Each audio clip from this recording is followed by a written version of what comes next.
So here we have the Skoda Fabia Estate on an 18 plate. I'm going to start off by hopping inside the car to run through some controls first of all. Just briefly before we climb in the car, I think it's well worth seeing the boot space. You can see we have reversing sensors there, loads of boot space as well, and we've got that 60/40 split folding rear seat should you wish to increase this space even further. Okay, now that we're inside the car, we're going to start with the dials. On the left-hand side, we have the rev counter and coolant temperature gauge. On the right-hand side, the speedometer and fuel gauge. In the middle, at the bottom, first of all, you can see the total miles of this car. They are 18,184. Above that, we have a digital readout for the speedometer. You can change the information that's displayed there using buttons on the steering wheel. We're on the driving data menu at the moment. There are other menus available to you.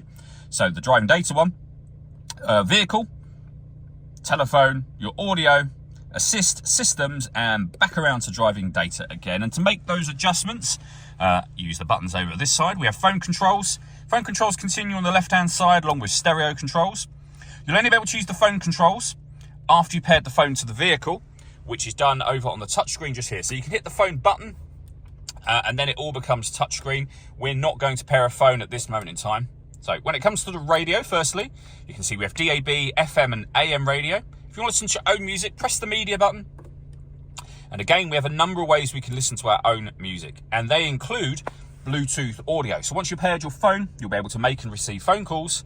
But you'll also be able to stream your music wirelessly as well. We have the main volume for the stereo just there. Then working our way down, rear heated screen, deadlock so you can lock the car doors from the outside. We have our hazard warning lights, and then air conditioning. So you can determine the temperature, the fan speed, and the direction the air is being distributed in. The air conditioning is not on at the moment. That button will turn it on, and it's on when that light shows. You can recirculate the air that's in the car.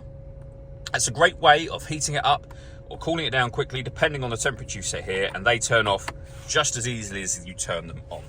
Now we have auxiliary input, USB input, a 12-volt charging socket, and then a 6-speed manual gearbox as well.